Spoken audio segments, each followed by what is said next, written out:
Hey, are you curious how to sell your business while keeping your legacy alive? Join us for a game-changing episode with my guest, Kelly Finnell, one of the nation's leading ESOP experts and the author of the ESOP Coach. Kelly brings clarity to the often misunderstood world of ESOPs, breaking down what makes them so powerful and employee-focused alternative to the traditional M&A market. In this episode, he'll tackle key questions like what exactly is an ESOP? How do you benefit? How do the owners and employees benefit? And what myths might be holding you back from considering one? So if you're looking for a transition in your business, even a future transition in your business, in a way that preserves its values and empowers your team, you don't want to miss this conversation. So join me on today's episode of Profit with a Plan as we find out if an ESOP could be in the future of your business legacy.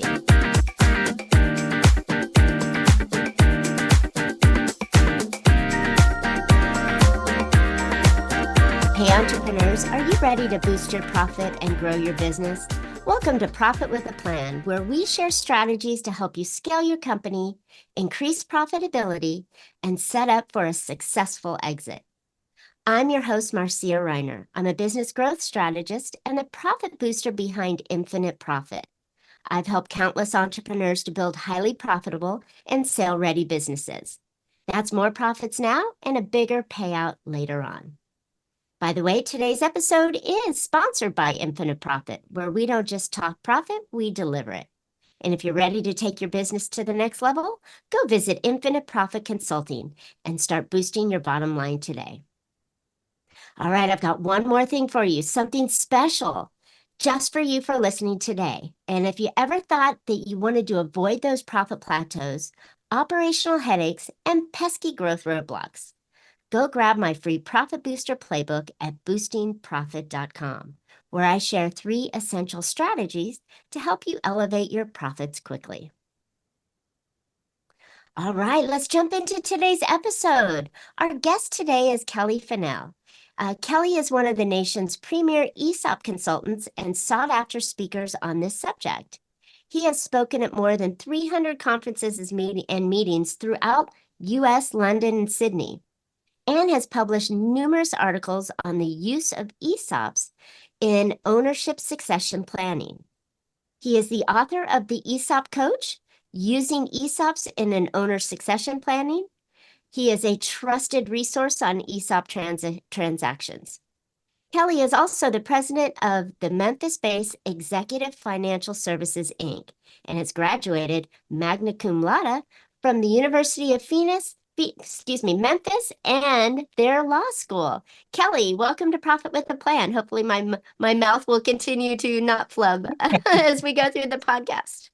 Thank you very much. It's good to be here. Nice. I love this idea. So I am, and I jokingly say, a recovering financial planner and financial advisor. So I'm very familiar with what an ESOP is, and I thought this was a really interesting topic to give business owners a different viewpoint on things that they can do to prepare their business for a future exit. And this is just one of many exit opportunities that they can take.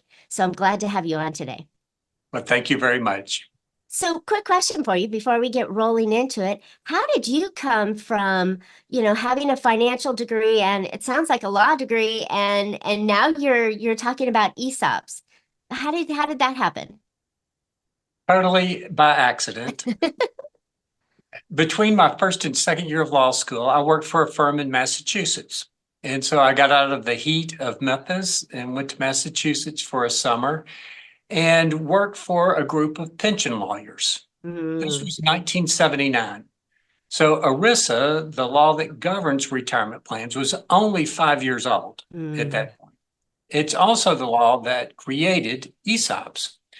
So back in 1979, people communicated in a written manner via the U.S. Postal Service. So we were having our regular Monday morning meeting. The head lawyer opened an envelope and said, "We've gotten a request from one of our clients to have a white paper on ESOPs." And so all of these experienced pension lawyers looked around the room at each other, and each of them said, I don't know anything about ESOPs. We're going to assign this task to the kid. Oh, love it. In 1979, I was the kid. And so that was my introduction to ESOPs. I actually wrote my senior paper in law school on the subject. Wow. And that's what I've done ever since. I So love it. total happy accident. You know what? I love how the evolution of business occurs and how we fall into our positions many times. Yes. So let's break the barrier down for the audience that may not completely be aware of what an ESOP is. ESOP is an acronym, folks. So Kelly, please tell us what an ESOP is. Well, it stands for Employee Stock Ownership Plan. And it is several things in one. For a business owner, it is an exit and liquidity strategy. So in the world of exit and liquidity options, there is a sale to private equity, a sale to a competitor, a sale directly to employees, and then a sale to employees through an ESOP. So that kind of frames the world that ESOPs live in. They're a liquidity and exit strategy for a business owner. But they're also a retirement plan for the company's employees. So the stock that the ESOP purchases from the business owner becomes an investment in the company's ESOP retirement plan. So an ESOP is actually a first cousin to a 401k plan. Love it. But there are three key differences between an ESOP and a 401k plan that result in this being not just a retirement plan, but also that exit strategy and liquidity strategy for the business owner that I mentioned. So the first difference between an ESOP and a 401k plan is that an ESOP is allowed to borrow money. No other type of qualified retirement plan is allowed to do that. Second is that an ESOP can engage in certain transactions with parties in interest, and that transaction is the purchase of stock by the retirement plan from the business owner. And then the third key difference is that an ESOP is required to invest primarily in the stock of the sponsoring company. So when you put those four things together, this is a retirement plan that can borrow money. So it borrows money from a bank and from the selling shareholder. And so if you had a $10 million transaction, you might get $3.5 million of bank loan that would become cash at close for the business owner. And then the balance, $6.5 million, would be in the form of a seller note. So those are our two sources of capital to fund the purchase, bank debt and seller debt. Once that debt is in place, the ESOP has the capital that it needs to purchase the stock. So the capital, which is the bank loan and the seller note, goes to the business owner, and the stock comes into the ESOP retirement plan, where over time it's divided up among the company's employees' accounts within the ESOP. And then over a period of time, the company makes contributions to the ESOP from the company's profits, just like the company would make a contribution to a profit sharing plan. And that contribution is used to repay the debt. Got it. Got it. And so this is a way for a company to sell to its employees and solve the two problems that always exist in a sale to employees. Employees never have the capital. I was just going to say, they never have the capital to buy out the owners. So this plan seems like it gives the ownership to the employees, right? Which they really, it has so many additional benefits that I'm sure we'll talk about here in a little while. But it also gives the owner that opportunity to get out of the business, take his equity out, and either continue on a little while longer or exit officially, right? Yep, exactly. So this gives a company a way to sell to its employees with it being financed not by the employees, but by the company. Got it. And by Uncle Sam through the tax benefits that are available to ESOPs. I love it. I love it. Okay, so that hopefully the listeners understood and followed that methodology, because it is really very similar to a 401k retirement plan where the company contributes, a matching or 5% into the company, and then the employee puts in money into this as a retirement plan. And usually you're buying in that 401k mutual funds of other companies. So it's, very similar, but you're buying stock in your own company, Very which well said. in reality, you're working now harder to make sure that that company is profitable because that's the value of your investment, your retirement investment, or at least a portion of your retirement investment. Exactly right. So an ESOP gives a company a way to put all of the employees in the same boat, rowing in the same direction, because the more profitable the company is, the more wealth employees are going to have when they leave. Love it. And then, so this is how you form an ESOP. How does one exit out of an ESOP as an employee owner, I guess would be the term. Yep, that's exactly right. The same way they would exit out of any other retirement plan. So there are 4 events that cause a distribution from any retirement plan, whether it's a 401k or a pension plan or an ESOP. And those 4 events are death, disability, retirement, and termination of service.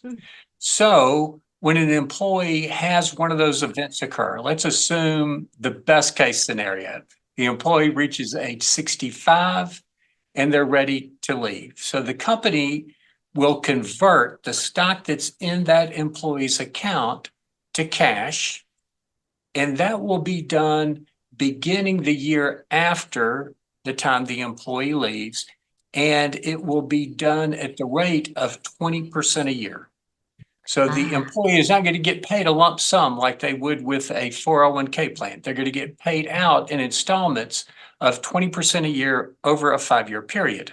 Which is less stressful to the company because this isn't a large publicly held company that has deep pockets that they can just pull out of, right? So it allows the company to plan and anticipate, except for termination and those kind of things, an opportunity to be able to have enough, we used to call it a sinking fund, right? Enough money to have available for those employees that are leaving at different times. That's exactly right.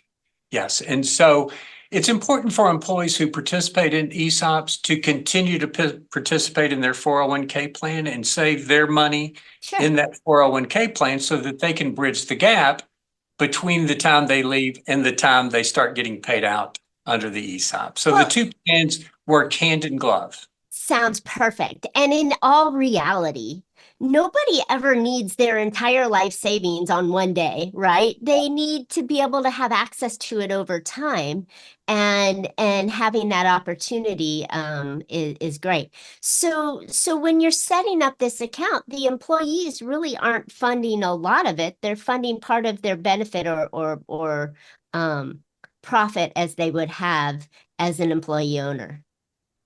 That's right. So they're not writing a check. They're not transferring money from their 401k plan. They're not paying in that sense. But as you suggested, they're paying in the sense that they're going to work harder for the company. They're going to work smarter. They're going to make the company more profitable. And so it's really a sweat equity plan for the company's employees, where their efforts are going to make their retirement benefit greater. I love it. And what better way to get buy-in from your employees is to give them some ownership in the company. Then they're less likely to leave on a drop of a hat, right? It's kind of the golden handcuff kind of idea that, is popular with executives, is they try and keep you on for a longer period of time. I think it's a great tool. Yeah, and so intuitively, everybody understands that, right? If I own a piece of the company, I'm going to work harder. But don't just take your intuition for that. This has become a favorite subject of people that are getting their PhD in management. And so there are over a dozen academic studies that document the fact that employee-owned companies perform better and their employees are more motivated and have longer tenure because of this relationship between their efforts and the profitability of the business and the value of their account when they leave. I love it. So, one more conversation on the employee side and the benefits of the ESOP for the employees. How long does how early should the owner consider setting up this ESOP in a way that really benefits the company, right? He's not doing it when he's ready to leave the company necessarily. He's doing it early on, I would assume, so that the company value has an opportunity to truly benefit the employees, right? Because you need time. Well, Time's the best friend.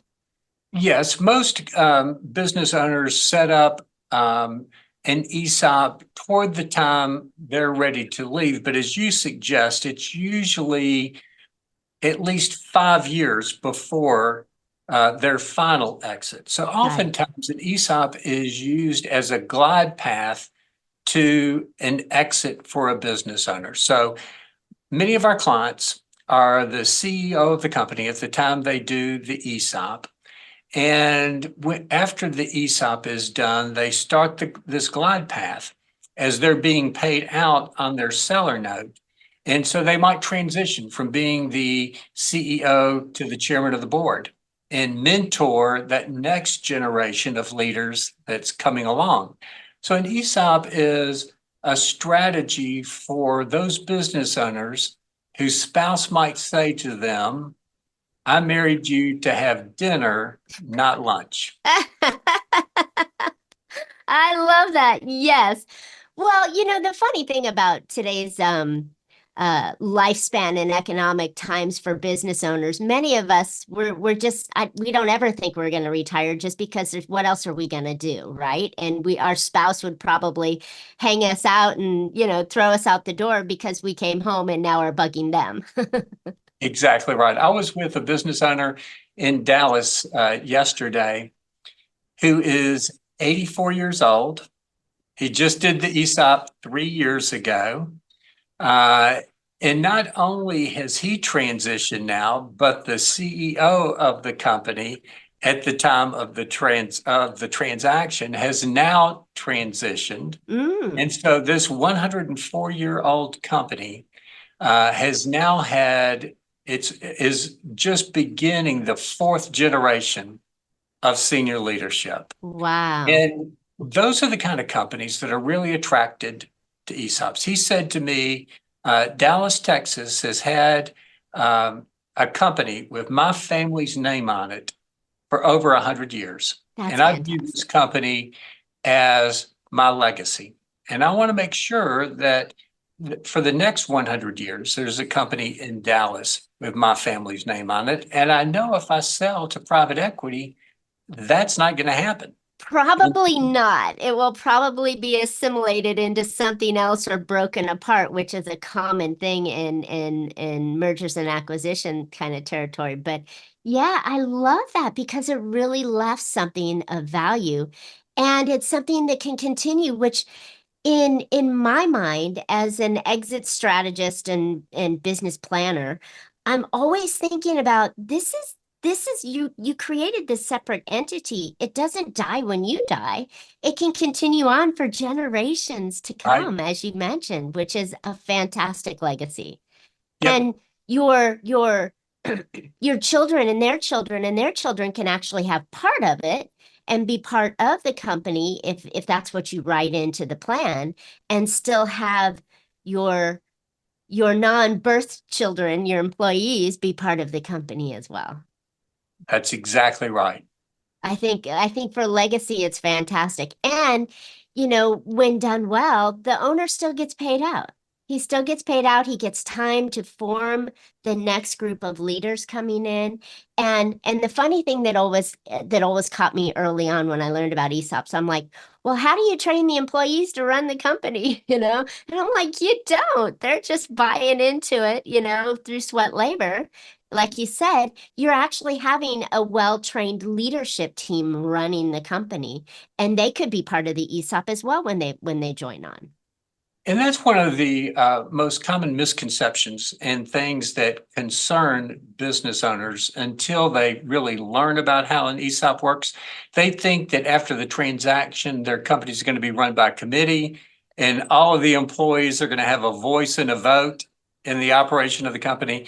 And as you said, that's not the way it works. You have a senior leadership team like you have now, but instead of you doing as much day to day as you've been doing in the past, you start handing over the reins gradually while you're mentoring them to make good decisions and to run the business the way you've run it.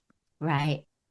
And I think with that, I mean, the owner will still have, the founder, we'll call him, will still have control over the leadership, the guidelines, the bylaws, the direction, the motion of the company, and then sit on the board to oversee and direct and guide. And as companies grow beyond the startup phase and really start to turn into a real company that's going to live for forever and years, that's the kind of leadership you want to bring in as well. So this isn't something that just automatically happens with an ESOP. Chances are you can do this early on to really enhance the company to continue to grow profitably and having the power of many minds making decisions on the company with that board, rather than just the founder going, this is my baby, I'm going to make it happen.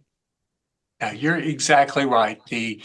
There are really two things happening at the same time with an ESOP. It is a liquidity strategy, but it's also a management transition strategy. And those two things, as you're suggesting, can be separated. They don't have to happen at the same time. Mm-hmm. So if you start the management transition strategy ahead of the time you do the ESOP, it's going to accelerate the period of time for the owner to be able to get out successfully. Got it. Okay, so let me ask one question here that may be on the mind of the audience right now is this only for really big, like monstrous conglomerations, or could a smaller company with, maybe a dozen or 20 employees, is this still feasible in the small space? ESOPs are not for micro-sized companies. Okay. ESOPs are for small and mid-sized companies, although there have been some big ESOPs recently. And if we have time, I'll tell you about one of those that happened last year. My definition of a company that's a candidate for an ESOP is a company that has at least $1 million in adjusted EBITDA, sure. Earnings before interest, taxes, depreciation, and amortization. Those companies typically have at least 30 employees. And so over the last 4 years, our average size client had 4 million in adjusted EBITDA and 95 employees. And so somewhere between that million and $10 million of adjusted EBITDA is where we see the ESOP market, and between 30 and I guess the top end of our range was about 500 employees. Wow. So that's where the market is generally. But that to me is a growth directed company that has already come out of that infancy phase, right? And they've grown into the late teenager, early 20-year-old kind of not in age, but in maturity of the company. And I think that it's a fantastic opportunity for many listeners to be able to say, hey, here's another exit strategy that, as you said, liquidity, that I can slowly come out of the company. I can develop a plan that, works well. You can invest. I can get my money out over time, which is also a very tax-friendly way to exit a company without getting a big fat lump sum and have Uncle Sam dip his deep hands into your pockets. There's so many benefits to that kind of slow exit versus the fast, okay, I'm done, let's leave, write me a smaller check. This, I think you can even put a real value on the company this way. Yeah. So maybe we should talk for a minute about some of the tax benefits that are available for ESOP companies. The first one, most people don't believe when I first tell them. An ESOP gives your company the ability to operate in the future on a tax-free basis. Ooh, like that. So no tax at the company level because it's going to be a flow-through entity. If it's not already an S corporation, then we're going to make it an S corporation. So no tax at the company level. The company's profits are going to flow through to its only owner, which is going to be the ESOP trustee. So we all know that every retirement plan has a trustee. I don't own the assets that are in my 401k account. Those assets are owned for my benefit by the ESOP trustee. So at the end of every year, I get a tax reporting for all of the gains in my various investment accounts, except for one, and that's my 401k plan. But nobody ever asks, why did I get taxed on all of these other gains and not the 401k plan? The answer is, I don't own those assets. Those assets are owned by a tax-exempt trustee. So what happens in the ESOP is you have a company that flows its profits through to a tax-exempt entity. So no tax at the company level, no tax at the shareholder level. So people say that's too good to be true. Right. That can't really happen. Publix Supermarket, which is the largest ESOP-owned company in the country, has 300,000 participants that participate in its ESOP, and Publix competes very well with Kroger. Kroger pays that. Yeah. Publix doesn't. And in the And company, they have wonderful service and wonderful employees, and that's probably why. But let me ask you a quick question though. This is on my mind. I had to write it down. So if it's an S corporation, aren't we only limited to 100 shares? No, because your only shareholder is going to be the trustee. Oh, so he's the trustee is the one share or 100 shares of it, right? So I guess technically you're still limited to 100 shareholders, but you're only going to have one. You're only going to have one, and then the company has stock in the trustee. Yes, and so that's where you can get the 3,000 employees or however many 30,000 employees that you went with. 300,000. 300,000. Sorry, I knew there were some zeros there. Yeah, but there's only one owner. That's right. Okay. But those shares are owned by the trustee for the benefit of those employees. Okay, so that's where the S corporation came in because I went, wait a minute, only 100 shares. Yes, yes, very, very wise. Okay, cool. So then Publix, who is this large one, how long have they had an ESOP and running? Because I mean, pretty long time, right? Yes, this ability to have the tax-free company because of the combination of the S corporation and the tax-exempt trust. This has been in the law for 25 years now.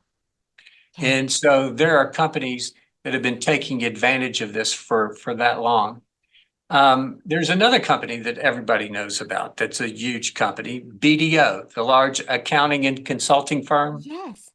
They did an ESOP last year. They sold a minority interest in BDO to an ESOP for $1.65 billion. For a minority piece? Wow. Yep.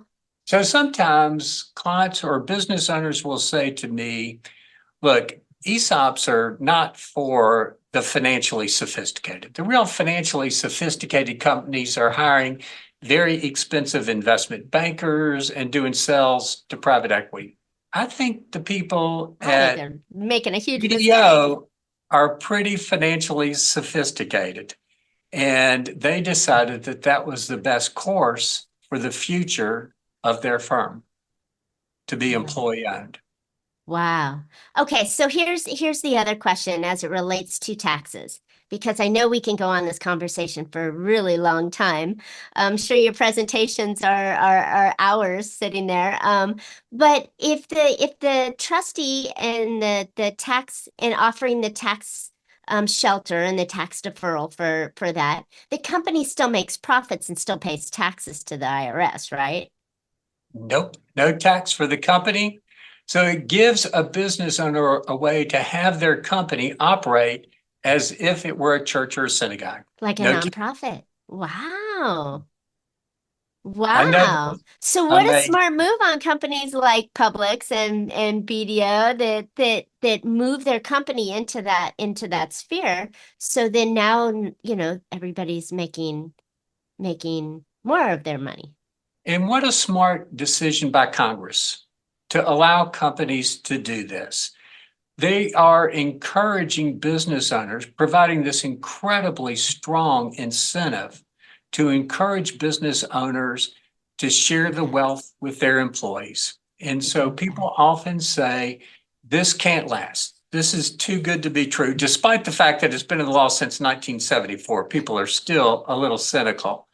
But when you think about it, everybody in Congress loves ESOPs. Republicans love ESOPs because of the tax benefits that they offer business owners.